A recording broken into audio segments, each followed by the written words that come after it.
Eternal Pirouette, have you ever felt the yearning for a second chance, a whisper of a dream you thought long gone?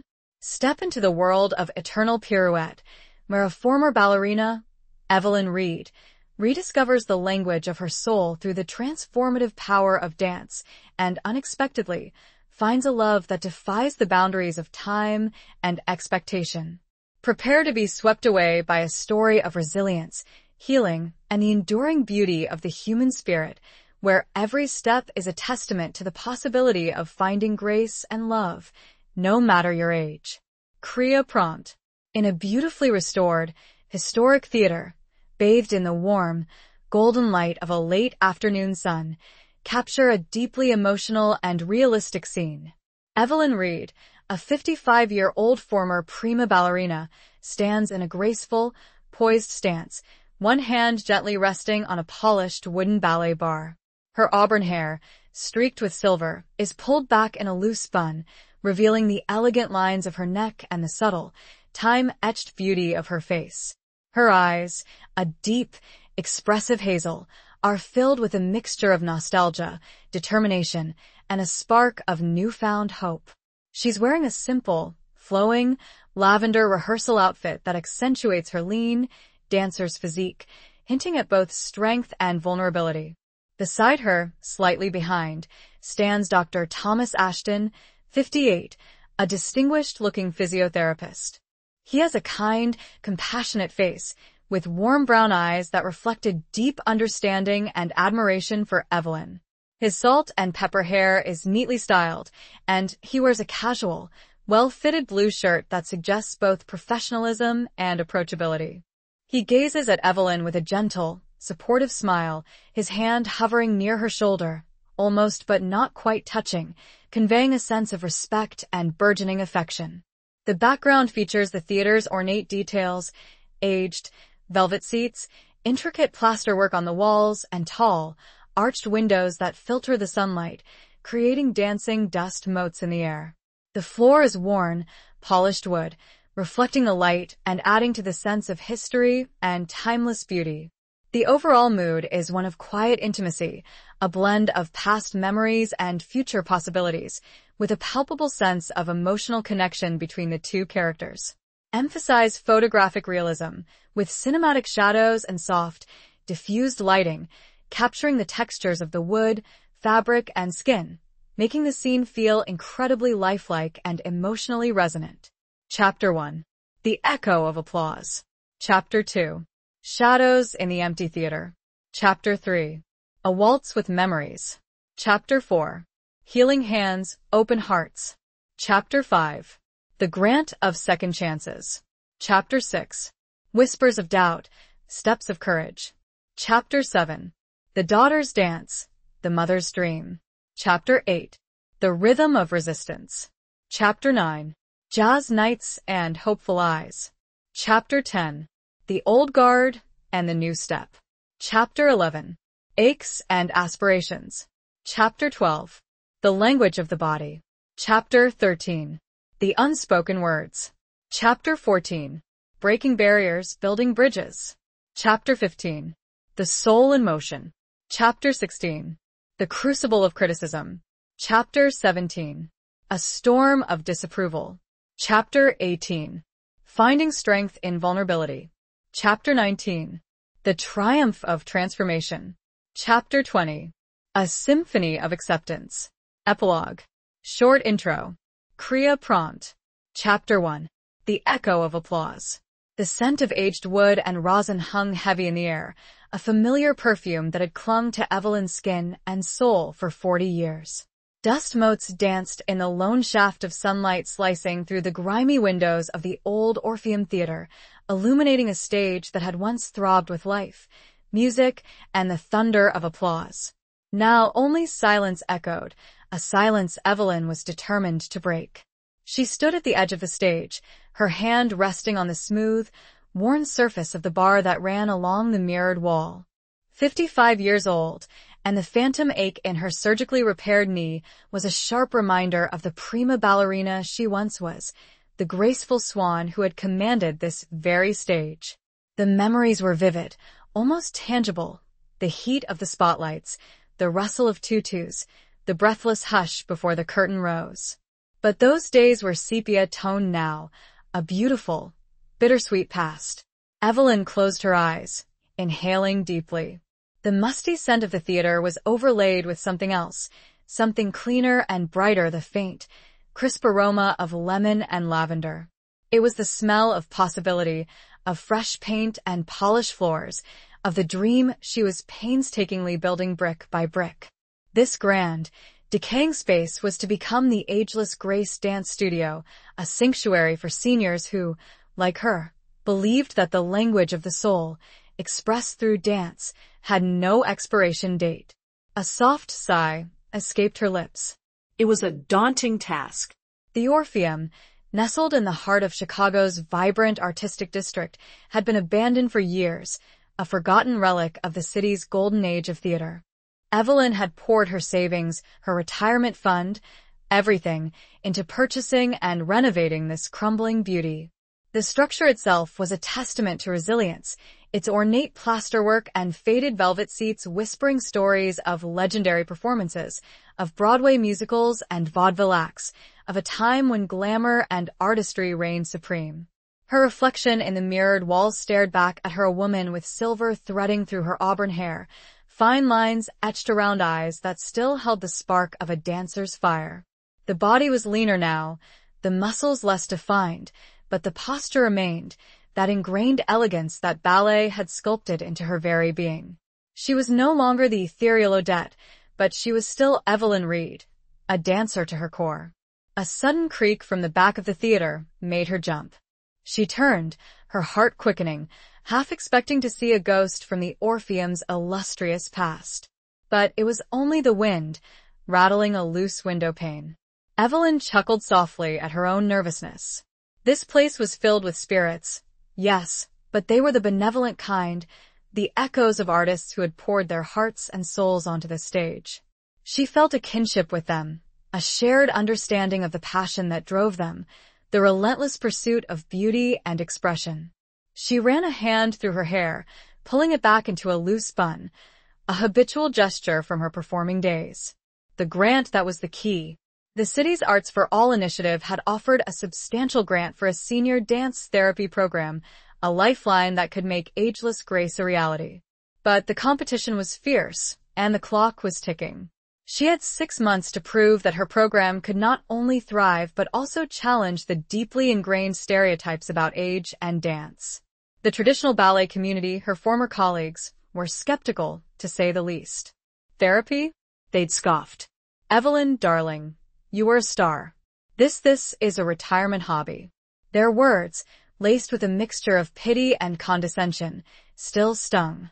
They saw limitations decline. Evelyn saw potential, renewal. A wave of determination surged through her. She would prove them wrong. She would show them that grace wasn't confined to youth, that the body, even with its aches and imperfections, could still speak a language of profound beauty. She would create a space where age was celebrated, not mourned, where the joy of movement transcended the limitations of time. She walked to the center of the stage, the worn floorboards groaning softly beneath her weight. Closing her eyes, she imagined the space filled with people, men and women in their 60s, 70s, 80s, their faces lit with the same passion that burned within her. She pictured them moving, swaying, finding their rhythm, rediscovering the forgotten joy of expressing themselves through dance. A faint melody drifted through her mind, the opening bars of Tchaikovsky's Swan Lake, the music that had defined her career. She began to move, instinctively, her body remembering the choreography, the precise angles, the effortless grace. It was a ghost of a performance, a whisper of what once was, but the feeling was there, that exhilarating sense of freedom, of being completely present in the moment, of speaking a language that needed no words. As she moved, a shadow fell across the stage. She stopped, her breath catching in her throat. A man stood at the edge of the light, his silhouette framed against the dusty window. He was tall, broad-shouldered, with a quiet intensity that sent a shiver down her spine.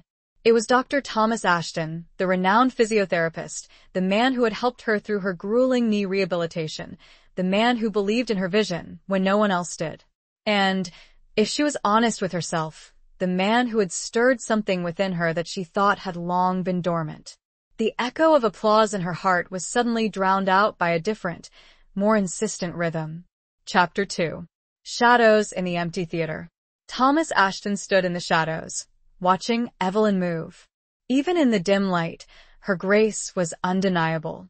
He'd seen countless dancers, Olympic athletes, performers at the peak of their physical prowess, but Evelyn, she possessed something different, a depth of emotion that resonated in every movement. It wasn't just technique, it was soul. He'd been drawn to her from the moment she'd walked into his clinic, her injured knee a symbol of a career seemingly cut short. He'd seen the fire in her eyes, the refusal to be defeated, and he'd known, instinctively, that this was not a woman who would surrender to age or adversity. He, more than most, understood the devastating impact of a career-ending injury. His own dreams of a Major League Baseball career had been shattered by a torn rotator cuff, a blow that had forced him to redefine his life, to find a new way to channel his passion for movement and healing. He cleared his throat, the sound echoing in the vast space. Evelyn startled, turning towards him, her eyes wide and questioning. A faint blush colored her cheeks, a delicate pink that made her look younger, more vulnerable. "Thomas," she said, her voice slightly breathless. "I didn't hear you come in." He stepped into the light, his own shadow merging with hers on the stage. "I didn't want to interrupt," he said, his voice a low rumble that seemed to vibrate through the floorboards. "You were lost in the music." Evelyn smiled, a self-deprecating tilt to her lips. "Old habits," she said. "Sometimes I forget where I am." He returned the smile, a warmth spreading through his chest that had nothing to do with the spring sunshine streaming through the windows. He was a widower, his beloved wife Sarah lost to cancer 5 years ago. The grief had been a heavy cloak, a constant ache that had dulled the edges of his life. He'd thrown himself into his work, finding solace in helping others heal, but the emptiness remained. Until Evelyn. This place, he gestured around the theater, it has a powerful presence. "It does," Evelyn agreed, her gaze sweeping across the faded grandeur. "It's filled with ghosts, but they're friendly ones. Artists, performers, they all left a piece of themselves here. And you're bringing them back to life," Thomas said, his voice filled with admiration.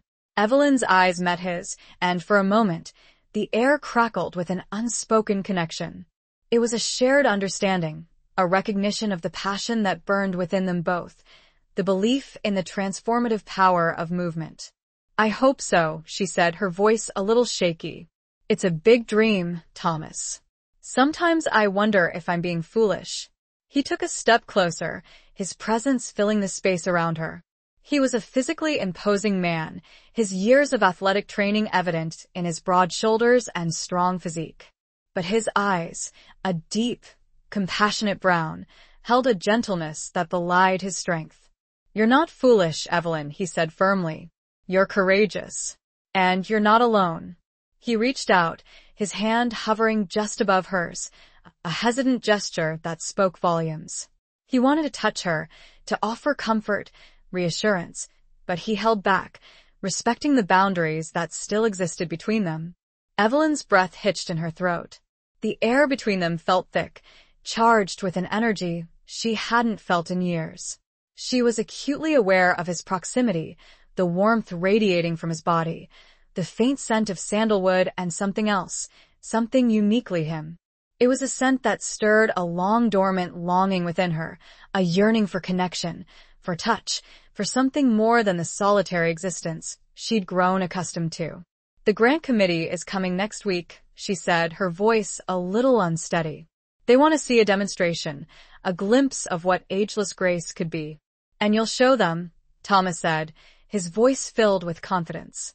"You'll show them the magic you create."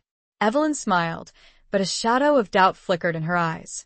"I have a few volunteers," she said. "Wonderful people, eager to learn. But they're not exactly ballerinas." "They don't need to be," Thomas said gently. "They need to be themselves. They need to find their own grace, their own way of moving. And you, Evelyn, are the perfect person to guide them." He finally closed the distance between them, his hand gently covering hers. The touch was electric, sending a jolt of warmth through her veins. It was a simple gesture, a touch of reassurance, but it felt like so much more. It felt like a promise. Evelyn looked up at him, her eyes searching his. She saw kindness, understanding, and something else, something that made her heart beat a little faster. She saw a reflection of her own longing, a shared desire for connection, for a second chance at something beautiful. The shadows in the empty theater seemed to deepen, enveloping them in a cocoon of intimacy. The echoes of applause faded, replaced by the soft rhythm of their breathing, the silent language of two souls drawn together by a shared passion, a shared dream, and the undeniable spark of something more. The empty theater, for the moment filled with shadows, felt full of an unseen, but very existing, presence. Chapter 3. A Waltz with Memories. The following days were a blur of activity. Evelyn, fueled by a mixture of excitement and anxiety, threw herself into preparing for the grant committee's visit. The theater, once silent and dusty, now hummed with life. The scent of lemon and lavender mingled with the sweat of exertion as volunteers arrived, eager to learn, to move, to rediscover the joy of dance. Among them was Mrs. Rodriguez, a sprightly 70-year-old with a mischievous twinkle in her eye and a surprisingly flexible hip. There was Mr. Henderson, a retired accountant, stiff and awkward at first, but with a hidden grace that slowly began to emerge. And there was Mrs. Kim, a former librarian, whose quiet dignity and precise movements hinted at a life lived with discipline and grace. Evelyn watched them, her heart swelling with pride and affection. They were not professional dancers, but they possessed something more valuable, a willingness to learn, a desire to connect, a spirit that refused to be dimmed by age. She saw in them a reflection of her own journey, her own struggle to embrace a new definition of grace, a new way of expressing herself through movement. Thomas was a constant presence, his expertise invaluable. He helped Evelyn adapt the exercises, ensuring they were safe and effective for the seniors' varying physical abilities. He offered encouragement, his gentle voice a calming influence amidst the flurry of activity. He also watched Evelyn, his admiration growing with each passing day. He saw her patience, her dedication, her ability to inspire and uplift. He saw the way she connected with each volunteer, drawing out their hidden potential, helping them find their own rhythm, their own voice. One afternoon, as the sun streamed through the windows, casting long shadows across the stage, Evelyn found herself alone with Thomas. The volunteers had left for the day, and the theater was quiet once more, filled only with the echoes of their laughter and the faint strains of music that still lingered in the air. Evelyn was demonstrating a simple waltz step, her body moving with a fluid grace that belied her age. Thomas watched her, his eyes filled with a warmth that made her breath catch in her throat. "You make it look so effortless," he said, his voice a low murmur. Evelyn smiled, a self-deprecating shrug of her shoulders. "Years of practice," she said. "It's ingrained in my muscle memory." "It's more than that," Thomas said, taking a step closer. "It's in your soul." He reached out, his hand gently touching her arm. The contact sent a shiver through her, a familiar yet unfamiliar sensation that made her heart beat a little faster. "May I?" he asked, his eyes holding hers. Evelyn nodded, her throat suddenly dry. He took her hand, his touch warm and firm, and led her into a waltz.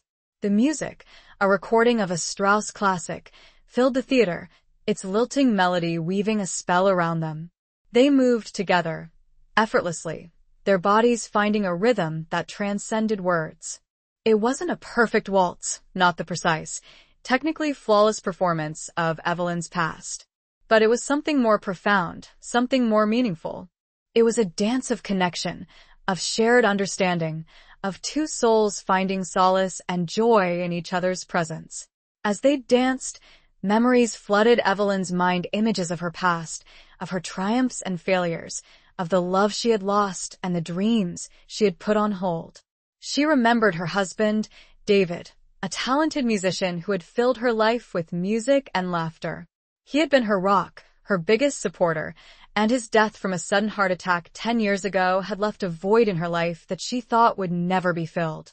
She looked up at Thomas, his eyes filled with a compassion that mirrored her own pain. She saw in him a kindred spirit, a man who had also known loss, who understood the fragility of life and the importance of cherishing every moment. I haven't danced like this in years, she said, her voice a little shaky. It suits you, Thomas said, his voice husky with emotion. They continued to dance, the music swirling around them, the shadows deepening in the corners of the theater. The world outside faded away, and for a few precious moments, they were lost in the rhythm, in the connection, in the unspoken language of their bodies. As the music faded, they slowed to a stop, their hands still clasped, their eyes locked. The silence that followed was not awkward, but filled with a profound sense of peace, of understanding, of something new and fragile blossoming between them. It was a waltz not just with steps, but with memories, with shared grief, and with the tentative first steps of a new, unexpected connection. The dance was a bridge, spanning the years of loneliness and leading them both towards a hopeful, uncertain future. Chapter 4. Healing Hands, Open Hearts. The day of the grant committee's visit arrived with a flurry of nervous energy. Evelyn had spent the morning meticulously arranging the studio, ensuring every detail was perfect. The scent of fresh flowers, lilies, and roses, her favorites mingled with the familiar aroma of lemon and lavender. The mirrors gleamed, reflecting the sunlight that streamed through the newly cleaned windows. The volunteers arrived, their faces a mixture of excitement and apprehension. Mrs. Rodriguez wore a bright pink scarf that matched her lipstick, her eyes sparkling with anticipation. Mr. Henderson, usually reserved, offered Evelyn a hesitant smile. Mrs. Kim, ever elegant, stood quietly in the corner, her posture radiating a quiet confidence. Thomas arrived shortly after, his presence a calming reassurance. He wore a simple blue shirt that emphasized the breadth of his shoulders and the warmth of his eyes. He carried a small bouquet of wildflowers, a thoughtful gesture that brought a lump to Evelyn's throat. "These are for my garden," he said, his voice a low murmur. "I thought they might brighten the space." Evelyn accepted the bouquet, her fingers brushing against his. The touch sent a familiar jolt of warmth through her, a sensation that was becoming increasingly difficult to ignore. "They're beautiful, Thomas," she said, her voice a little shaky. "Thank you." He smiled, his eyes crinkling at the corners, a gesture that made her heart skip a beat. He'd been a constant source of support, both professionally and personally. His expertise in physiotherapy had been invaluable in adapting the dance routines for the seniors, ensuring their safety and maximizing their physical benefits. But it was more than that. He listened, he understood, he saw her, not just as a former ballerina, but as a woman with dreams, fears, and a heart that was slowly, cautiously, opening to the possibility of something more. The committee members arrived promptly at 10 o'clock. They were a diverse group, representing various sectors of the arts and social services communities. Evelyn greeted them with a warm smile, her years of performing experience masking the butterflies fluttering in her stomach. She introduced the volunteers, her voice filled with pride as she highlighted their individual stories, their challenges, and their triumphs. She spoke passionately about her vision for ageless grace, her belief in the transformative power of dance, its ability to heal, to connect, to empower. Then, the demonstration began. The volunteers, guided by Evelyn, performed a series of adapted ballet and modern dance routines. They moved with a grace that belied their age, their faces lit with joy, their bodies expressing a language that transcended words. Mrs. Rodriguez's hips swiveled with surprising fluidity, her laughter infectious. Mr. Henderson, his initial stiffness gone, moved with a newfound confidence, his eyes shining with pride. Mrs. Kim, ever elegant, performed a series of precise movements, her every gesture imbued with grace and dignity. Thomas watched from the sidelines, his eyes fixed on Evelyn. He saw the way she encouraged her students, the way she celebrated their successes, the way she gently corrected their mistakes. He saw the passion in her eyes, the fire that burned within her, the unwavering belief in her dream. As the demonstration concluded, the committee members erupted in applause. They were visibly moved, their faces reflecting a mixture of admiration and surprise. They asked questions, their voices filled with genuine interest. They spoke to the volunteers, hearing firsthand about the positive impact the program had had on their lives. Evelyn stood beside Thomas, her heart swelling with gratitude and relief. She had done it. She had shown them the magic of ageless grace, the power of dance to transcend age and limitations. One of the committee members, a distinguished-looking woman with a kind smile, turned to Evelyn. "This is extraordinary, Ms. Reed," she said. "You've created something truly special here." Evelyn's eyes met Thomas's, and a silent message passed between them. It was a shared victory, a testament to their collaboration, their belief in each other, and the growing bond that was weaving its way between their hearts. The healing hands of Thomas had not only helped mend bodies, but also seemed to be mending a long-guarded heart, Evelyn's, opening it to the possibilities of a new, unexpected connection. Chapter 5. The Grant of Second Chances. The news arrived a week later, delivered in a formal letter bearing the city's official seal. Evelyn held the envelope in trembling hands, her heart pounding in her chest. She'd gathered the volunteers, Thomas by her side, in the sun-drenched studio. The air was thick with anticipation, the silence broken only by the soft hum of the city outside. She took a deep breath and carefully opened the envelope. Her eyes scanned the page, her mind struggling to comprehend the words. Then, a gasp escaped her lips, a sound of pure, unadulterated joy. "We got it," she exclaimed, her voice choked with emotion. "We got the grant." A chorus of cheers erupted, filling the studio with a wave of celebratory sound. Mrs. Rodriguez threw her arms around Evelyn, her laughter infectious. Mr. Henderson, usually reserved, let out a whoop of delight. Mrs. Kim, her eyes shining with tears, offered Evelyn a warm, heartfelt embrace. Thomas, his face beaming with pride, stepped forward and enveloped Evelyn in a hug. It was a spontaneous gesture, born of shared joy and relief, but it felt like so much more. He held her close, his arms strong and supportive, his warmth seeping into her very being. She leaned into him, her body trembling with emotion, her heart overflowing with gratitude. "I knew you could do it," he whispered in her ear, his voice husky with emotion. Evelyn pulled back slightly, her eyes meeting his. She saw in them a reflection of her own joy, her own relief, but also something deeper, something that made her breath catch in her throat. It was a look of admiration, of affection, of a growing connection that was becoming increasingly difficult to ignore.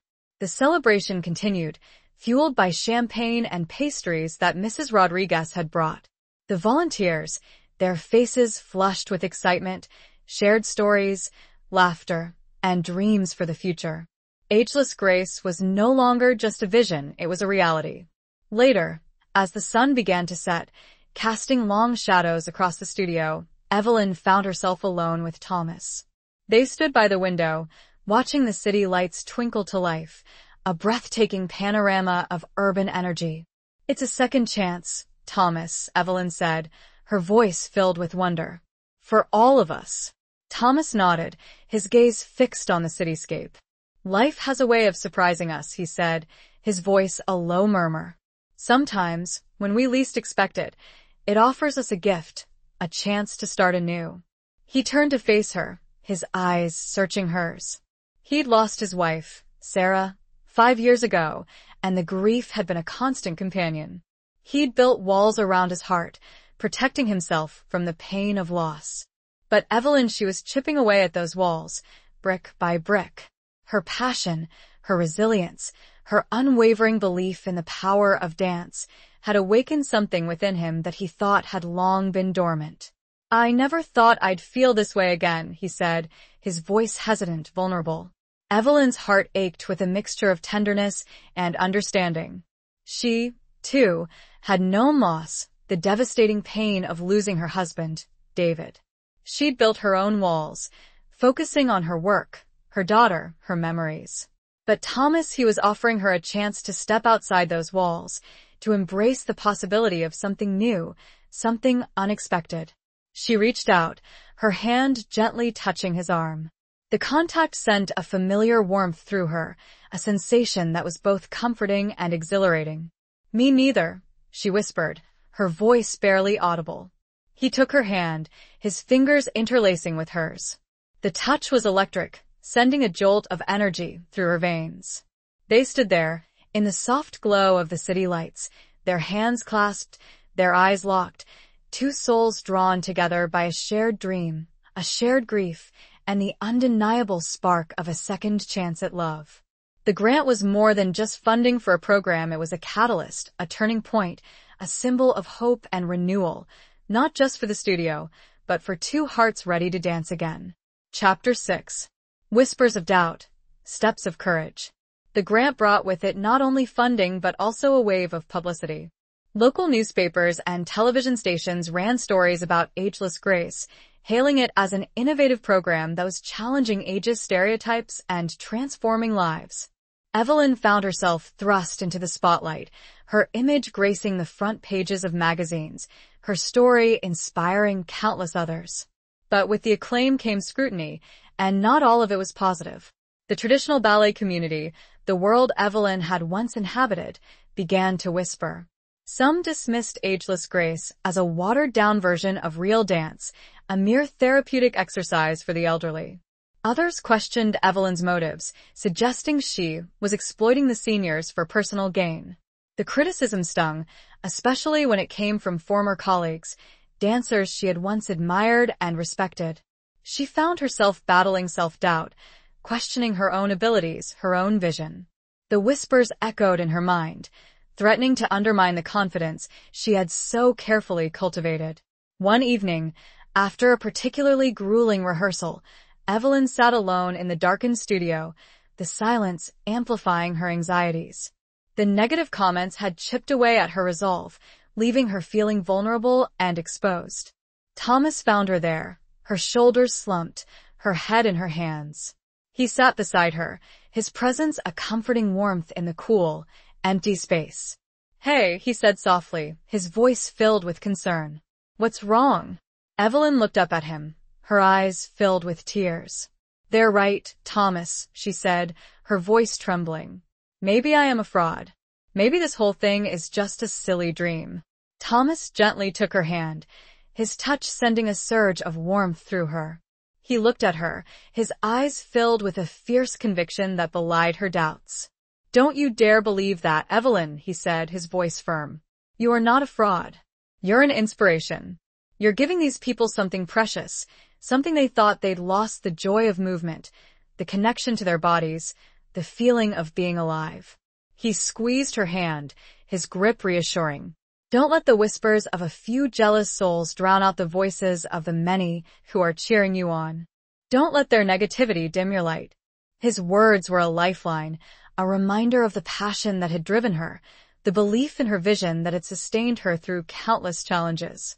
She looked at him, her heart swelling with gratitude for his unwavering support, his belief in her, even when she doubted herself. "It's just hard," she said, her voice still shaky, "to hear those criticisms, especially from people I used to respect." "I know," Thomas said, his voice softening. "But you have to remember why you started this, Evelyn. You did it for the love of dance, for the belief in its power to heal and transform. You did it for the people who are finding joy and connection in this studio. Don't let anyone take that away from you." He reached out and gently brushed a stray tear from her cheek. The touch was tender, intimate, and it sent a shiver of longing through her. She was falling for him, she realized, and the realization was both exhilarating and terrifying. "Thank you, Thomas," she whispered, her voice barely audible. I don't know what I'd do without you." He smiled, his eyes crinkling at the corners. "You'd be fine," he said. "You're strong, Evelyn. Stronger than you know." But even as he said the words, he knew they weren't entirely true. They needed each other. They had become each other's anchors, their shared passion for dance and healing forging a bond that was stronger than any criticism, any doubt. The steps of courage she was taking were bolstered by his presence, his belief in her, transforming the whispers of doubt into a renewed determination to prove the transformative power of ageless grace. Chapter 7. The Daughter's Dance, the Mother's Dream. Amidst the swirling pressures of the burgeoning program and the lingering criticisms, a familiar face brought a grounding warmth to Evelyn's life. Her daughter, Clara. A talented choreographer in her own right, Clara had carved a niche for herself in the contemporary dance scene of New York City. Her style was bold, innovative, and often pushed the boundaries of traditional movement, a stark contrast to Evelyn's classical roots. Clara had arrived in Chicago for a short visit, a surprise that filled Evelyn's heart with joy. She had been so engrossed in ageless grace that she hadn't realized how much she missed her daughter's vibrant energy and sharp wit. They met at a small cafe near the theater, the aroma of freshly brewed coffee filling the air. Clara, with her fiery red hair and piercing blue eyes, was a whirlwind of energy, her every gesture exuding a passion for life and art. "Mom, you look amazing," Clara exclaimed, enveloping her mother in a hug. "This whole ageless grace thing is incredible. I've been following it online. You're a superstar." Evelyn laughed, a warmth spreading through her chest. "It's been a whirlwind," she admitted, "but a good one mostly." They talked for hours, catching up on each other's lives. Clara shared stories of her latest choreography projects, her voice filled with excitement. Evelyn spoke about the challenges and triumphs of ageless grace, the joy of seeing her students rediscover the love of movement. Clara listened intently, her eyes filled with admiration. "You've always been a pioneer, Mom," she said. "Even when you were dancing Swan Lake, you had this fire in you, this desire to push boundaries." Evelyn smiled, a bittersweet memory tugging at her heart. "I always wanted to do more," she said. "To explore different styles, different ways of expressing myself. But life had other plans." Clara reached across the table and took her mother's hand. "It's not too late, Mom," she said gently. "You're doing it now. You're creating something new, something beautiful, something that's changing lives." The conversation shifted to the criticisms Evelyn had been facing.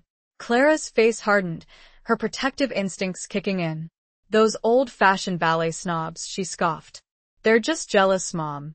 They're stuck in the past, clinging to their outdated notions of what dance should be. You're showing them that there's more than one way to move, more than one way to be graceful."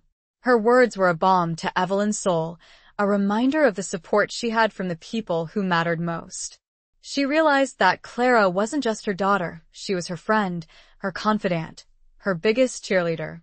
Later that evening, Clara visited the studio, watching with rapt attention as Evelyn led a rehearsal. She saw the joy on the seniors' faces, the way they moved with a newfound confidence, the way they connected with each other through dance.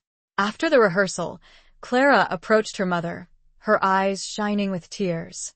"Mom, it's breathtaking," she said, her voice choked with emotion. "It's more than just dance. It's magic." She paused, then a mischievous grin spread across her face. "I have an idea," she said. "Let me choreograph a piece for your students. Something that blends classical ballet with modern dance, something that celebrates their age, their experience, their unique stories." Evelyn's heart leaped with joy. It was a dream come true, a chance to collaborate with her daughter, to bridge the gap between their two worlds, to create something truly extraordinary. It was a fusion of the daughter's innovative spirit and the mother's enduring dream, a testament to the power of dance to connect generations and transcend boundaries. The daughter's dance would become a symbol of the mother's vision, a vibrant expression of ageless grace. Chapter 8. The Rhythm of Resistance. Clara's involvement injected a new wave of energy into ageless grace. Her choreography was challenging, demanding, but also incredibly inspiring. It pushed the seniors beyond their comfort zones, forcing them to explore new movements, new ways of expressing themselves. The piece, Titled Timeless Rhythms, was a fusion of classical ballet and modern dance, a celebration of age, experience, and the enduring power of the human spirit. The rehearsals were intense, filled with sweat, laughter, and occasional tears. Clara was a demanding teacher, but also incredibly patient and encouraging. She had a knack for drawing out the best in each dancer, pushing them to reach their full potential while respecting their limitations. Thomas, ever present, worked closely with Clara, ensuring the choreography was safe and beneficial for the seniors' bodies. He marveled at the synergy between mother and daughter, the way they complemented each other, their shared passion for dance creating a palpable energy in the studio. However, the resistance from the traditional ballet community intensified. News of Clara's involvement, her avant-garde choreography, spread like wildfire through the tightly knit world of classical dance. The whispers turned into open criticism, the disapproval more vocal and pointed. A prominent ballet critic, known for his scathing reviews and unwavering adherence to tradition, wrote a particularly harsh article, dismissing Timeless Rhythms as a grotesque parody of ballet, a disrespectful mockery of a sacred art form. He questioned Evelyn's judgment, accusing her of abandoning her classical roots for a trendy, age-obsessed fad. The article was a blow, not just to Evelyn, but to the entire Ageless Grace community. The seniors, who had poured their hearts and souls into the piece, felt demoralized and discouraged. Some even considered dropping out, fearing they were embarrassing themselves and disrespecting the art form they loved. Evelyn found herself once again battling self-doubt, the weight of the criticism threatening to crush her spirit. She began to question her decision to collaborate with Clara, wondering if she had made a mistake, if she had strayed too far from the path of tradition. One evening, after a particularly difficult rehearsal, Evelyn sat alone in her office, the scathing review lying open on her desk.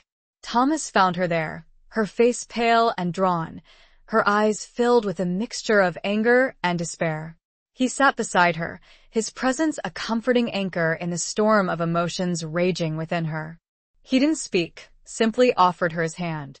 She took it, her fingers intertwining with his, finding solace in his strength and unwavering support. "I don't know what to do, Thomas," she said, her voice trembling. "I thought I was doing something good, something meaningful. But maybe I was wrong." Thomas squeezed her hand, his eyes filled with a fierce determination. "Don't you let that critic get to you, Evelyn," he said, his voice firm. "He's just one voice, one opinion. He doesn't speak for everyone. He certainly doesn't speak for the people whose lives you're changing." He pointed to the window, to the city lights twinkling in the distance. "Look at them, Evelyn," he said. "They're all different, all unique, all beautiful in their own way. And that's what you're creating here, a space where everyone can shine, regardless of their age, their background, their ability. Don't let anyone dim that light." His words were a powerful reminder of her original vision, the passion that had driven her to create Ageless Grace. She looked at him, her heart swelling with gratitude for his unwavering belief in her, his ability to see the beauty and the strength within her, even when she couldn't see it herself. The rhythm of resistance was strong, but so was the rhythm of their shared purpose, their growing connection, and their determination to overcome the negativity and celebrate the transformative power of dance. Chapter 9. Jazz Nights and Hopeful Eyes. Despite the external pressures, Evelyn and Thomas found solace and strength in their growing connection. They began to spend more time together outside of the studio, exploring the vibrant city that had become their shared home. They discovered a mutual love for jazz, a genre that resonated with their shared appreciation for improvisation, passion, and the beauty of the unexpected. One Saturday evening, Thomas took Evelyn to a small, intimate jazz club nestled in a quiet corner of the city. The club was dimly lit, the air thick with the scent of smoke and spilled beer, the walls adorned with black and white photographs of legendary jazz musicians. The music was raw, soulful, and utterly captivating. They sat at a small table near the stage, the music washing over them, weaving a spell of intimacy and connection. They talked for hours, sharing stories, dreams, and vulnerabilities. Evelyn spoke about her late husband, David, the love they had shared, the pain of his loss. Thomas listened with empathy, his eyes filled with a compassion that mirrored her own grief. He, in turn, shared stories about his wife, Sarah, her vibrant spirit, her unwavering optimism, and the devastating battle with cancer that had taken her too soon. Evelyn listened, her heart aching for his loss, her hand gently covering his on the table. They found comfort in their shared experiences, a recognition of the fragility of life and the importance of cherishing every moment. The conversation flowed effortlessly, punctuated by laughter, shared silences, and the unspoken language of their eyes. As the evening progressed, the music shifted to a slower, more romantic tempo. The saxophone wailed a mournful melody, the piano answering with a delicate, cascading arpeggio. Thomas looked at Evelyn, his eyes filled with a question, a hesitant invitation. Would you like to dance?" he asked, his voice a low murmur. Evelyn's heart skipped a beat. She hadn't danced socially in years, not since David's death. But with Thomas it felt different. It felt safe. It felt right. She nodded, her throat suddenly dry. He stood and extended his hand. She took it, his touch sending a familiar warmth through her veins. They moved onto the small dance floor, joining the other couples swaying to the music. Thomas held her close, his arms strong and protective, his body moving with a natural grace that surprised her. She leaned into him, her head resting against his chest, the rhythm of his heartbeat a steady, comforting presence. They danced in silence, their bodies speaking a language that needed no words. It wasn't a perfect dance, not the polished, technically flawless performance of Evelyn's past. But it was something more profound, something more meaningful. It was a dance of connection, of shared grief, of tentative hope, of two souls finding solace and joy in each other's presence. As the music faded, they slowed to a stop, their hands still clasped, their eyes locked. The world outside the small jazz club seemed to disappear, and for a few precious moments, they were lost in each other, in the unspoken promise of something new, something beautiful. "Evelyn," Thomas said, his voice husky with emotion. He hesitated, searching for the right words. He was falling for her, he knew, and the realization was both exhilarating and terrifying.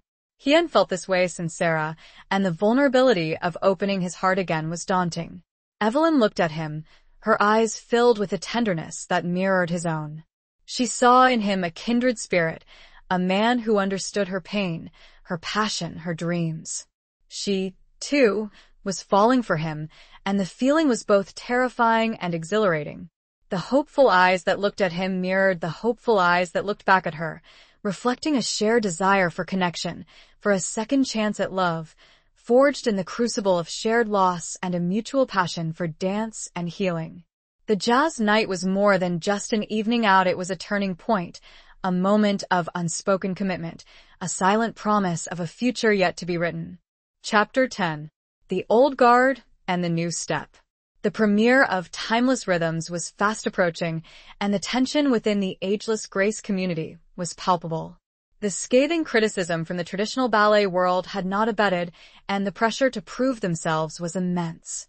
Evelyn, determined to counter the negativity, decided to invite some of her former colleagues, the old guard of the ballet world, to a special preview performance. It was a risky move, a bold attempt to bridge the divide and demonstrate the value of her work. She hoped that seeing the piece firsthand, witnessing the passion and dedication of her students, might soften their hearts and change their minds. Among those invited was Madame Sophie Devereux, Evelyn's former mentor, a legendary ballerina who had shaped Evelyn's career and instilled in her a lifelong love of dance. Madame Devereux was a formidable figure, known for her exacting standards and unwavering adherence to classical tradition. Evelyn had always admired and respected her, but she also knew that Madame Devereux could be fiercely critical and unforgiving. The day of the preview arrived, and the studio buzzed with nervous energy. The seniors, dressed in simple but elegant costumes designed by Clara, went through their final rehearsals, their faces a mixture of excitement and apprehension. Thomas, ever present, offered words of encouragement, his calm demeanor a reassuring presence amidst the swirling anxieties. The old guard arrived, their expressions ranging from skeptical curiosity to outright disapproval. Madame Devereux, her silver hair pulled back in a severe bun, her eyes sharp and piercing, surveyed the scene with a critical gaze. Evelyn greeted them with a forced smile, her heart pounding in her chest. The performance began. The music, a blend of classical and contemporary scores, filled the studio, creating an atmosphere of both reverence and innovation. The seniors moved with a grace that belied their age, their bodies telling stories of resilience, loss, hope, and renewal. Clara's choreography was challenging, pushing them beyond their comfort zones, but they rose to the occasion, their passion and dedication evident in every movement. Evelyn watched from the sidelines, her eyes fixed on Madame Devereux. She saw the initial skepticism on her mentor's face slowly give way to a flicker of surprise, then a hint of admiration. There were moments when Madame Devereux's eyes softened, her expression betraying a grudging respect for the dancer's commitment and artistry. As the final notes of the music faded, a hush fell over the studio. Then, slowly, applause began to ripple through the audience. It started hesitantly, then grew in intensity, culminating in a standing ovation. Madame Devereux, her face unreadable, approached Evelyn. The silence between them was thick with tension. Evelyn braced herself for the inevitable criticism, the harsh words that she feared would shatter her fragile confidence. But then, Madame Devereux did something unexpected. She smiled, a genuine, warm smile that reached her eyes. "Evelyn," she said, her voice surprisingly gentle, "you have surprised me. You have shown me that grace is not confined to youth, that beauty can be found in unexpected places." She paused, then added, "You have reminded me of the true essence of dance, the expression of the soul, the connection between body and spirit. You have created something truly special here." Her words were a balm to Evelyn's soul, a validation of her vision, a vindication of her hard work and unwavering belief in the power of dance. It was a moment of triumph, not just for Evelyn, but for the entire Ageless Grace community. The old guard had witnessed the new step, and in that witnessing, a bridge had been built, a connection forged between tradition and innovation, between the past and the future. The applause was not just for the performance, but for the breaking down of barriers, the acceptance of a new definition of grace, and the recognition that the language of the soul, expressed through dance, has no age limit. Chapter 11. Aches and Aspirations. The success of the preview performance, and especially Madame Devereux's unexpected endorsement, significantly shifted the narrative surrounding Ageless Grace. The criticism from the traditional ballet world began to subside, replaced by a grudging respect and, in some cases, even genuine admiration. However, the physical and emotional toll of the past few months had begun to take its toll on Evelyn. The long hours of rehearsals, the stress of managing the program, and the constant pressure to prove herself had left her feeling exhausted and drained. Her surgically repaired knee, a constant reminder of her past injuries, began to ache with a persistent throbbing pain. One evening, after a particularly demanding rehearsal, Evelyn found herself struggling to walk. The pain in her knee was sharp and intense, making every step a torturous effort. She collapsed onto a chair in the studio, her body trembling with exhaustion and pain. Thomas, who had been observing her with growing concern, rushed to her side. He knelt beside her, his eyes filled with worry. "Evelyn, what's wrong?"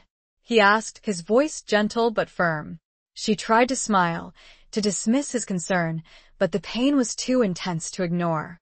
"It's just my knee," she said, her voice strained. "It's been acting up lately." Thomas gently examined her knee, his touch both professional and comforting. He felt the swelling, the heat radiating from the inflamed joint. He knew that she had been pushing herself too hard, ignoring the warning signs her body was sending. "You need to rest, Evelyn," he said, his voice firm. "You've been overdoing it. You need to take care of yourself." Evelyn looked at him, her eyes filled with a mixture of frustration and resignation. She knew he was right, but the thought of slowing down, of taking a break, filled her with anxiety. The premiere of Timeless Rhythms was just weeks away, and she felt a responsibility to her students, to Clara, to the entire Ageless Grace community. "I can't, Thomas," she said, her voice laced with desperation. "There's too much to do." The premiere. Thomas cut her off, his voice firm but gentle. "The premiere will be fine," he said. "Your students are ready. They're amazing. And they need you to be healthy, Evelyn.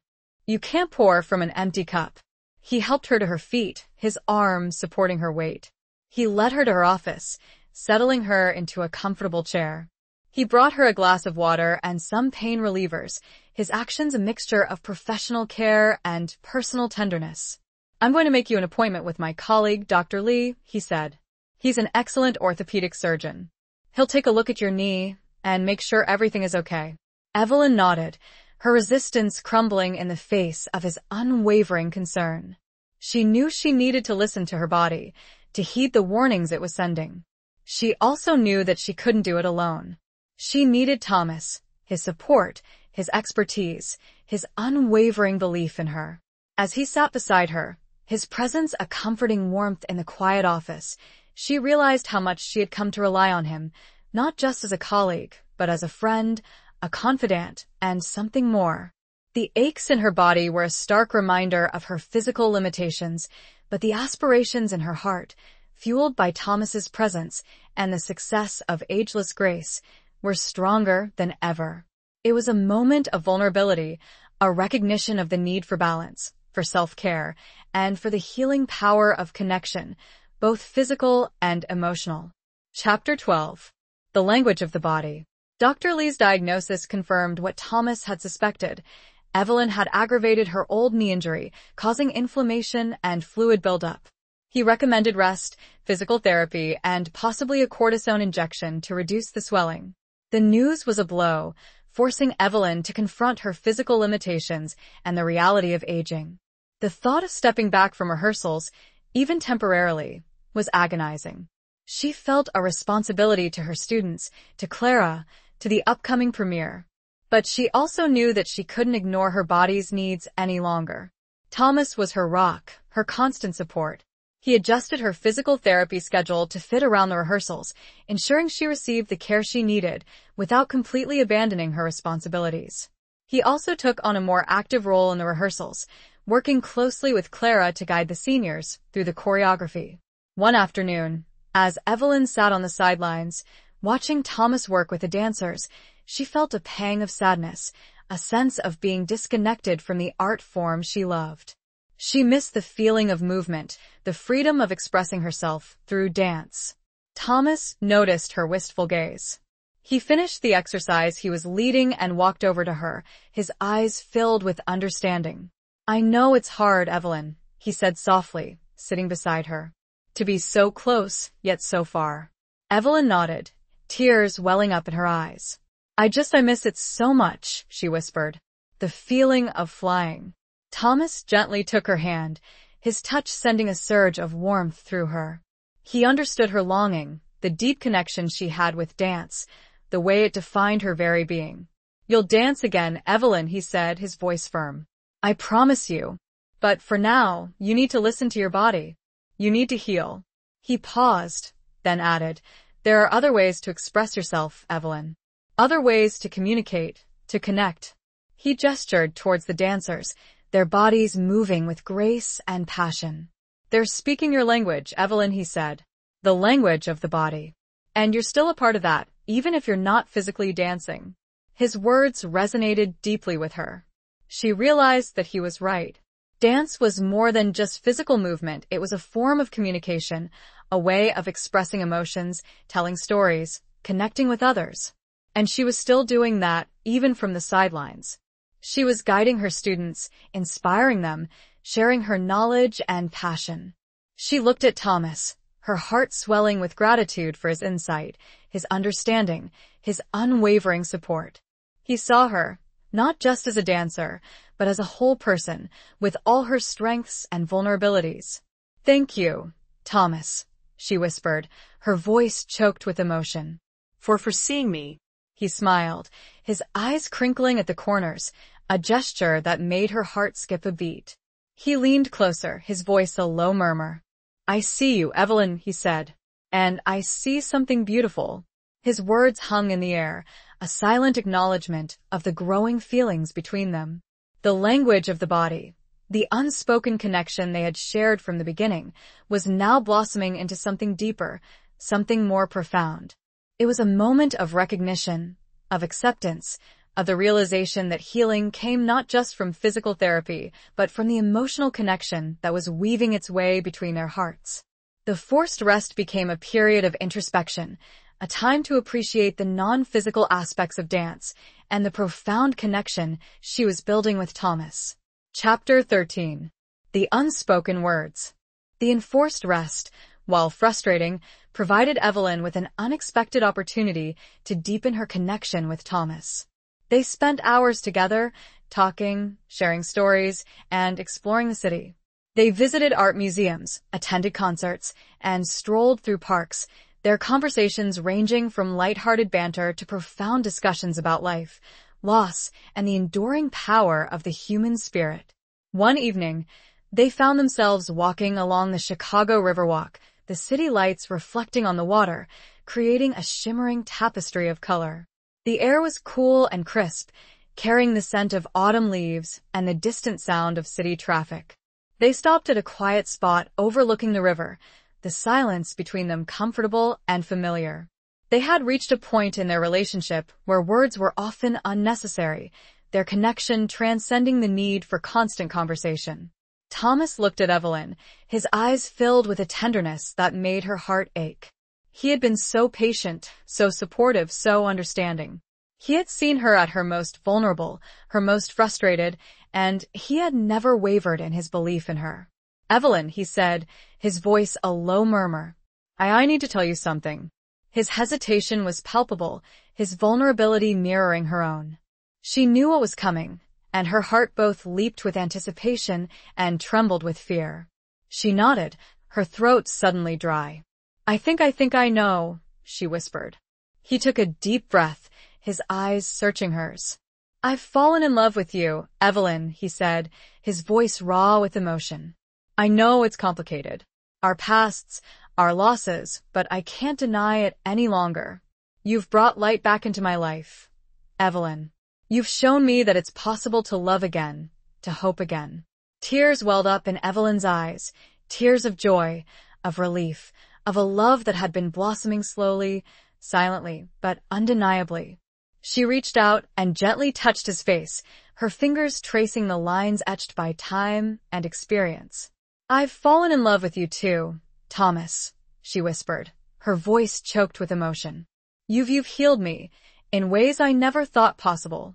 You've shown me that it's okay to move on, to embrace the future, to dance again. He leaned in and kissed her, a gentle, tender kiss that sealed the unspoken words that had hung between them for so long. It was a kiss of connection, of shared grief, of tentative hope, of two souls finding solace and joy in each other's presence.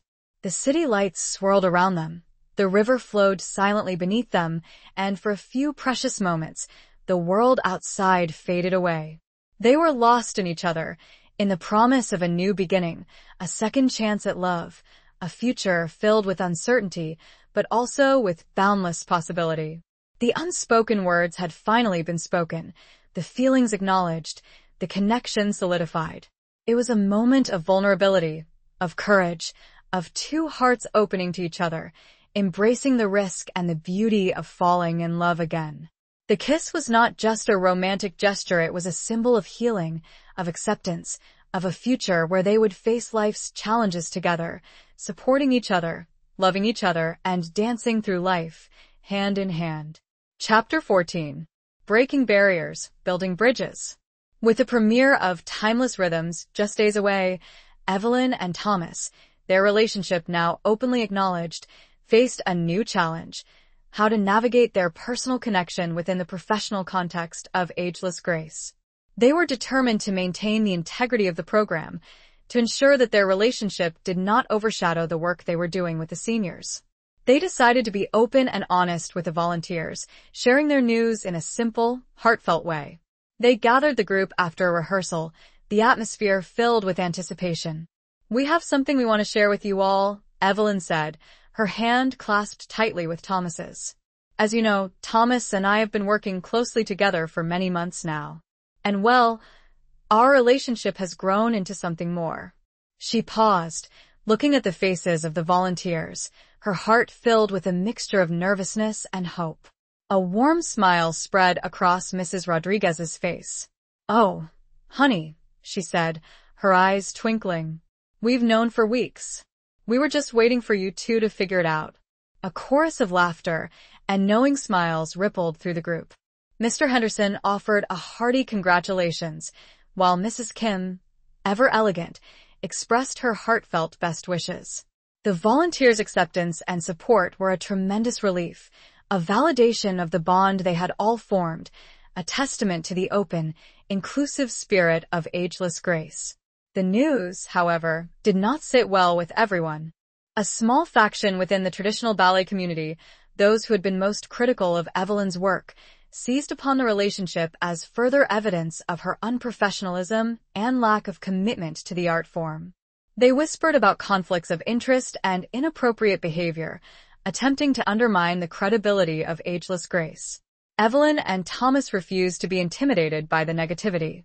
They knew that their relationship was built on mutual respect, shared passion, and a deep commitment to the well-being of their students. They continued to work together, their collaboration strengthened by their love for each other and their shared vision for ageless grace. Clara, who had returned to New York after completing the choreography for Timeless Rhythms, was thrilled by the news. She had always admired Thomas, and she saw the positive impact he had on her mother's life.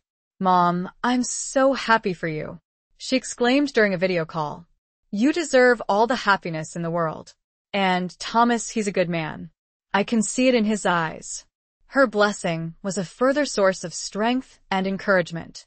Evelyn realized that she was surrounded by love and support, not just from Thomas and Clara, but from the entire Ageless Grace community. The premiere of Timeless Rhythms was approaching, and the anticipation was building. Evelyn and Thomas, their personal and professional lives intertwined, were determined to break down the barriers of prejudice and build bridges of understanding, proving that love, like dance, has no age limit, no boundaries, no restrictions. They were not just building a dance program, they were building a community, a family, a testament to the power of human connection and the transformative magic of art. The challenges were merely opportunities to demonstrate the strength of their bond, both personal and professional, and the unwavering commitment to their shared vision. Chapter 15. The Soul in Motion. The night of the premiere arrived, a culmination of months of hard work, dedication, and unwavering belief in the power of dance. The Orpheum Theater, once a crumbling relic, now glowed with life, its ornate interior restored to its former glory. The lobby buzzed with excitement, filled with a diverse crowd of supporters, critics, and curious onlookers. Evelyn, dressed in a simple but elegant black gown, stood backstage, her heart pounding in her chest. She felt a mixture of nervousness and exhilaration, the familiar pre-performance jitters that she had experienced countless times throughout her career. But this time it was different. This time it was more than just about her. It was about her students, her community, her vision for a world where age was celebrated, not mourned, where the joy of movement transcended the limitations of time. Thomas, looking handsome in a dark suit, stood beside her, his presence a calming anchor in the swirling emotions. He reached out and took her hand, his touch sending a surge of warmth and reassurance through her. "You've got this, Evelyn," he said, his voice a low murmur. "They're ready. You're ready. Just let the music guide you." She looked at him, her eyes filled with gratitude and love. He had been her rock, her support, her partner in this incredible journey. He had helped her rediscover her passion, her purpose, and the joy of living fully, authentically, in the present moment. The curtain rose, revealing the stage bathed in a soft, ethereal light. The music, a blend of classical and contemporary scores, began to swell, filling the theater with an atmosphere of both reverence and innovation. The seniors, dressed in costumes that reflected their individual personalities and stories, took their positions. They moved with a grace that belied their age, their bodies telling stories of resilience, loss, hope, and renewal. Clara's choreography was challenging, pushing them beyond their comfort zones, but they rose to the occasion, their passion and dedication evident in every movement. Mrs. Rodriguez, her eyes sparkling with mischief, executed a series of intricate footwork with surprising agility. Mr. Henderson, his initial stiffness gone, moved with a newfound confidence and fluidity. Mrs. Kim, ever elegant, performed a series of precise movements, her every gesture imbued with grace and dignity. The audience was captivated, their eyes glued to the stage, their hearts moved by the beauty and the power of the performance. They saw not just elderly bodies moving to music, they saw souls in motion, expressing themselves through a language that transcended words, a language that spoke of life, love, loss, and the enduring human spirit. Evelyn watched from the wings, tears streaming down her face. It was more than just a dance performance, it was a testament to the power of community, the transformative magic of art, and the unwavering belief in the potential of the human spirit, regardless of age. As the final notes of the music faded, a hush fell over the theater. Then, slowly, applause began to ripple through the audience. It started hesitantly, then grew in intensity, culminating in a thunderous standing ovation. The seniors, their faces flushed with excitement and pride, took their bows, their eyes shining with tears of joy. They had done it. They had proven that age was not a barrier to beauty, to grace, to the expression of the soul. Evelyn and Thomas joined them on stage, their hands clasped tightly. They stood together, bathed in the warm glow of the spotlight, a symbol of the love, the partnership, and the shared vision that had brought them to this moment. The soul in motion was not just the dancers, it was the collective soul of ageless grace, a testament to the power of human connection, the transformative magic of art, and the enduring beauty of the human spirit. Chapter 16. The Crucible of Criticism. The success of Timeless Rhythms was undeniable. The audience's response had been overwhelming, the standing ovation a testament to the power and beauty of the performance. The local press was filled with glowing reviews, praising the innovative choreography, the dancers' dedication, and Evelyn's visionary leadership. However, the triumph was not without its challenges. The national ballet critic, Anton Moreau, known for his scathing reviews and unwavering adherence to classical tradition, had attended the premiere. His presence had cast a shadow of anxiety over the evening, and Evelyn knew that his review could have a significant impact on Ageless Grace's future. Moreau's review, published a few days later, was a mixed bag. While he acknowledged the dancers' passion and commitment, he criticized Clara's choreography as unconventional and lacking in the refined elegance of true ballet. He questioned Evelyn's decision to abandon her classical roots and accused her of pandering to a trend of age inclusivity rather than upholding the sacred standards of the art form. The review was a blow, particularly to Evelyn, who had hoped that Moreau, despite his reputation, might recognize the value of her work. She found herself once again battling self-doubt, questioning her choices, and wondering if she had strayed too far from the path of tradition. Thomas, sensing her distress, found her in her office, the newspaper containing Moreau's review lying open on her desk. He sat beside her, his presence a comforting warmth in the face of her turmoil. "Don't let him get to you, Evelyn," he said gently, his hand covering hers. "He's just one critic, one opinion. He doesn't define you, or your work, or the incredible impact you're having on these people's lives." Evelyn looked at him, her eyes filled with a mixture of frustration and hurt. "But he's influential, Thomas," she said. "His words carry weight in the ballet world. And your work carries weight in the real world, Evelyn," Thomas countered, his voice firm. "You're changing lives, you're challenging perceptions, you're creating something beautiful and meaningful. Don't let one man's opinion diminish that." He pointed to a stack of letters and emails on her desk, messages of support and gratitude from audience members, students, and even some former critics who had been moved by the performance.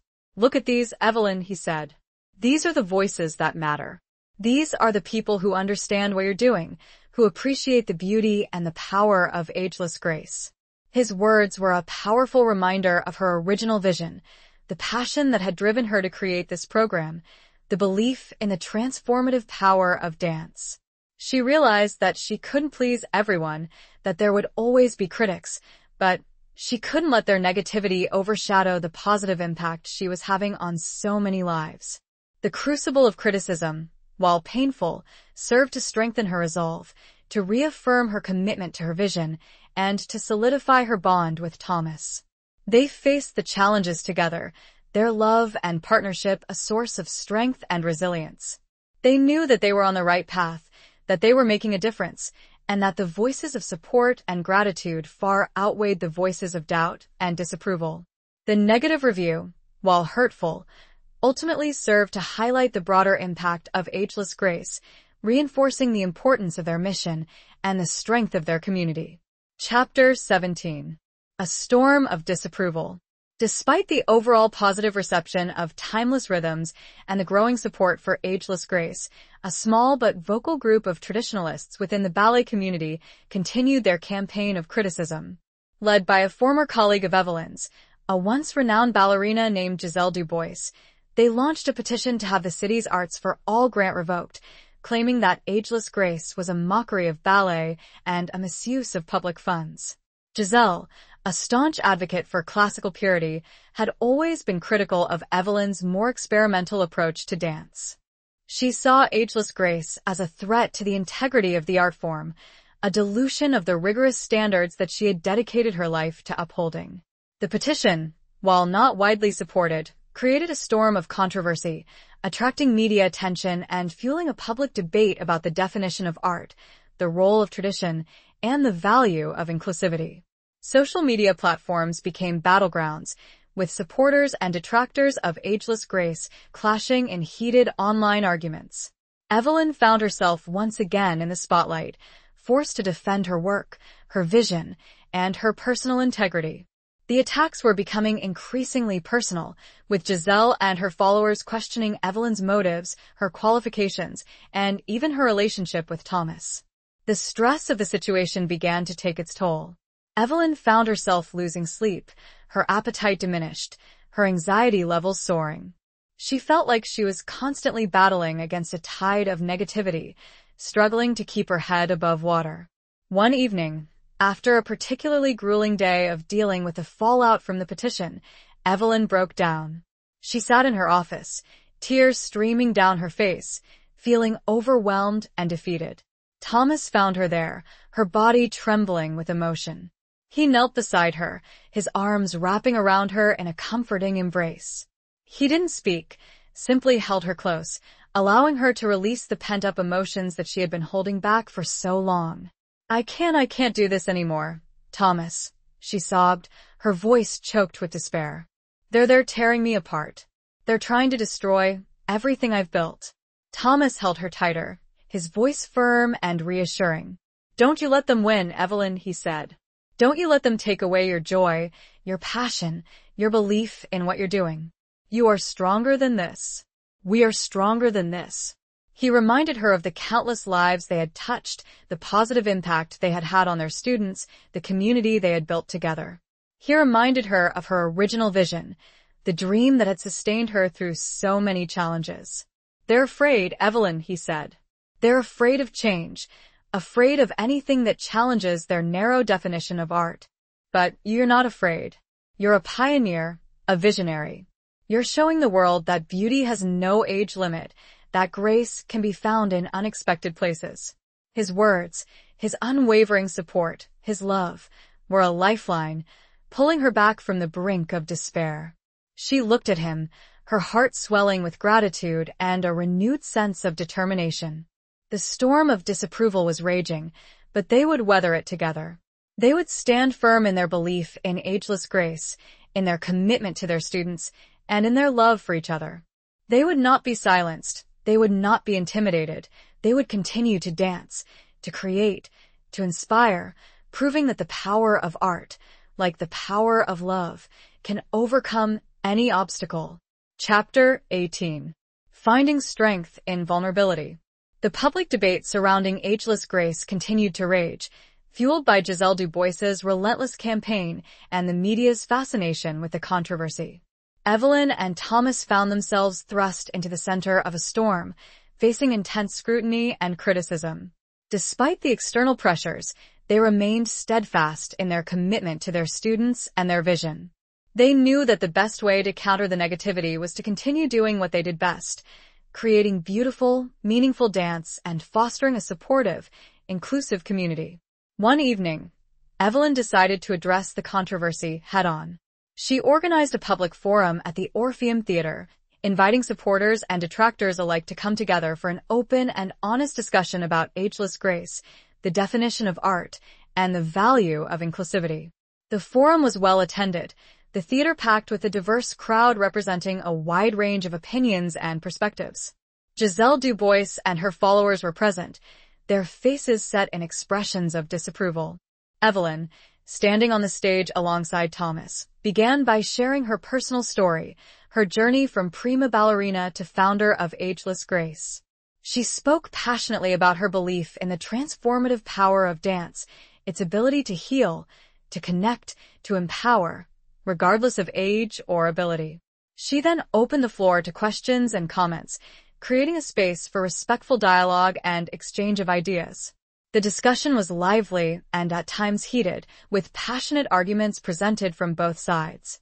Giselle Du Bois took the opportunity to reiterate her criticisms, accusing Evelyn of diluting the purity of ballet and exploiting the elderly for personal gain. Her words were sharp and accusatory, designed to provoke and undermine. Evelyn listened patiently, allowing Giselle to express her views without interruption. Then, she responded, her voice calm and measured, but filled with a quiet strength. "Giselle," she said, "I understand your concerns about preserving the traditions of ballet. I, too, cherish the beauty and the discipline of classical dance. But I believe that art is not static. It evolves, it adapts, it reflects the changing world around us." She continued, "Ageless grace is not about replacing classical ballet, it's about expanding the definition of dance, making it accessible to everyone, regardless of their age or physical limitations. It's about celebrating the human spirit, the joy of movement, the connection between body and soul." She then shared stories of her students, their challenges, their triumphs, their newfound sense of purpose and belonging. She spoke about the positive impact Ageless Grace had on their lives, both physically and emotionally. Her words resonated deeply with the audience, her vulnerability and authenticity disarming even some of her harshest critics. She showed that strength wasn't just about power and control, it was also about empathy, understanding, and the willingness to connect with others on a human level. As the forum concluded, Evelyn received a standing ovation, not just for her eloquence, but for her courage, her resilience, and her unwavering commitment to her vision. Even some of Giselle's followers were visibly moved, their expressions softening, their rigid stances relaxing. The forum did not resolve all the differences, but it created a space for dialogue, for understanding, for a shift in perspective. It demonstrated that finding strength in vulnerability, in sharing one's personal story, in connecting with others on a human level, could be more powerful than any argument or accusation. The evening was a turning point, not just in the public debate, but also in Evelyn's personal journey, reaffirming her belief in the power of art to heal, to connect, and to transform lives. Chapter 19. The Triumph of Transformation. Following the public forum, the tide began to turn.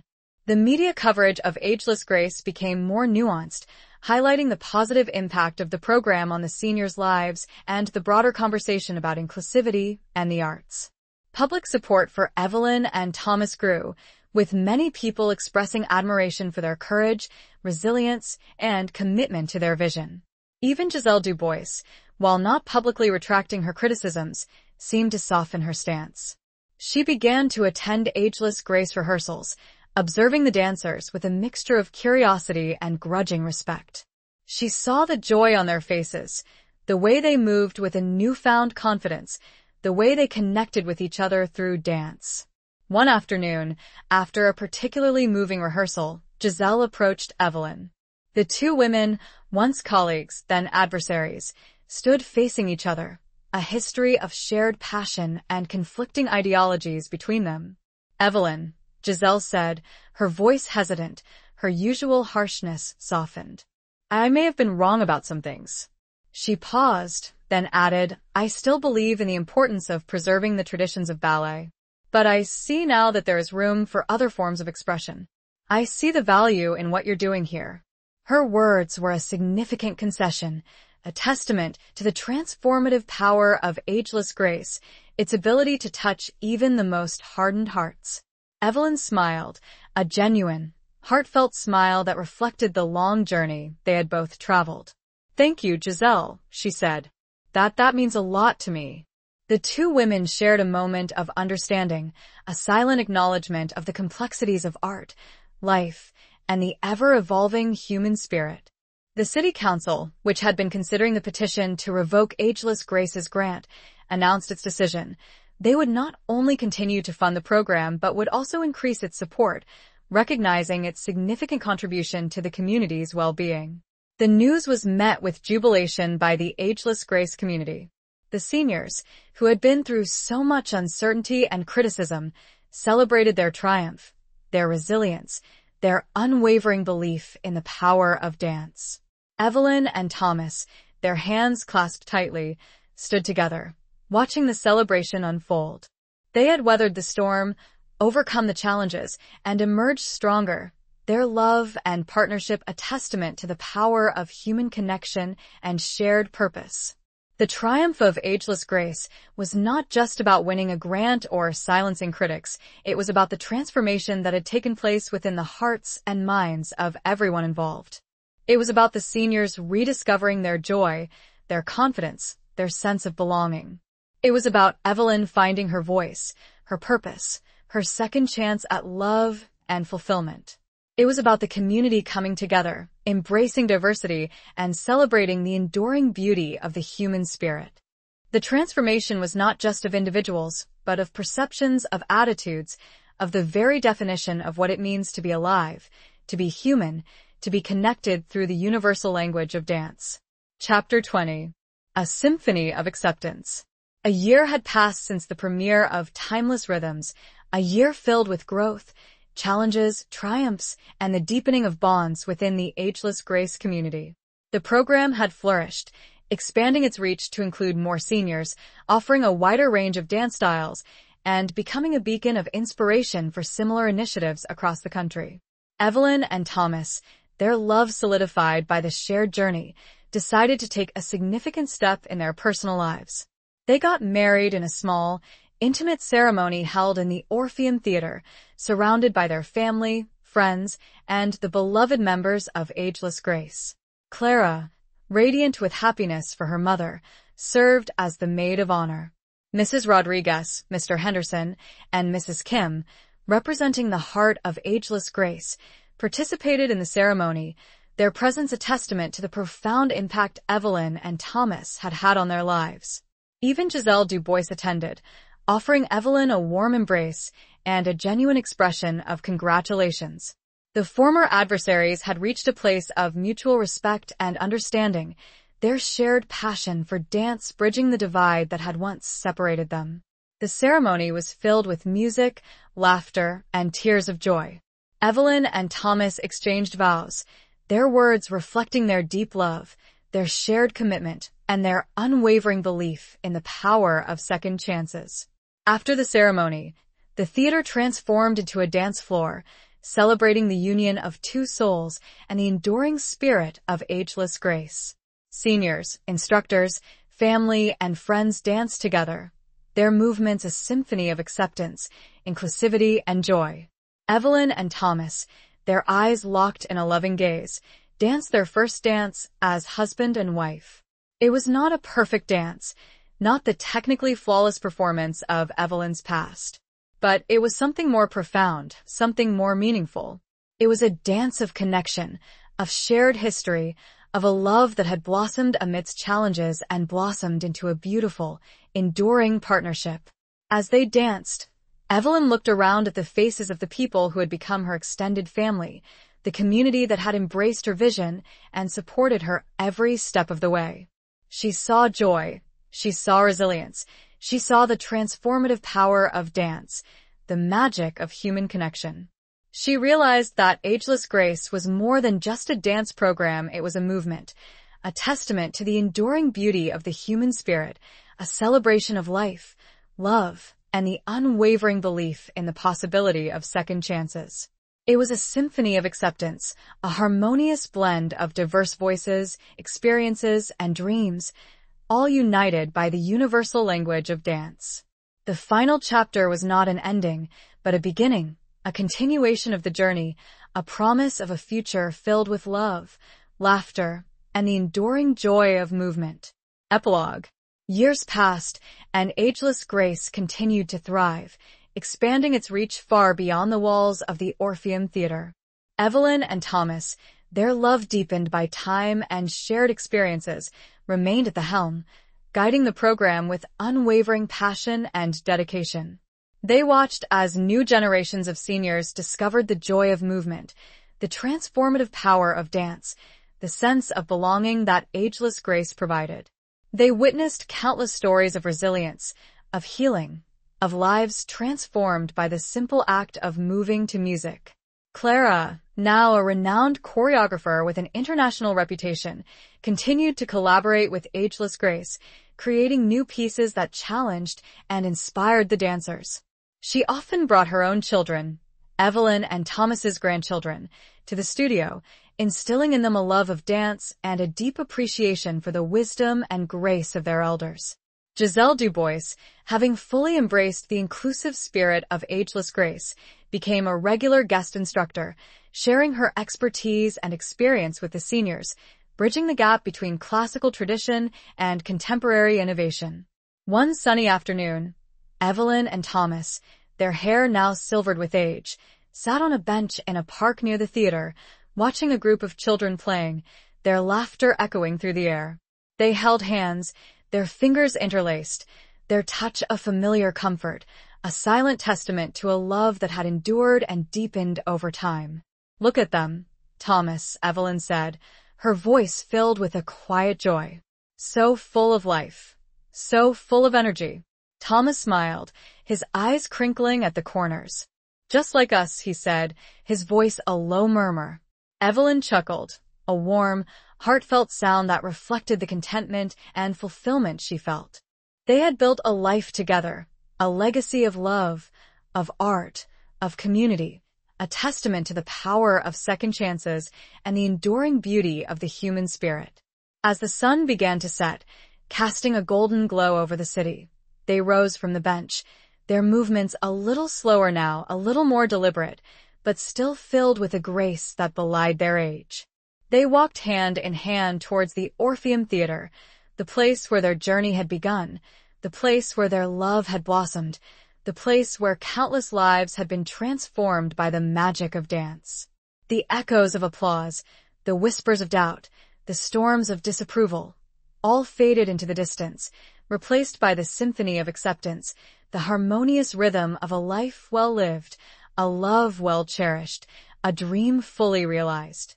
They were still dancing, not just with their bodies, but with their hearts, their souls, their lives intertwined in a beautiful, enduring pirouette, a testament to the eternal power of love, connection, and the transformative magic of art.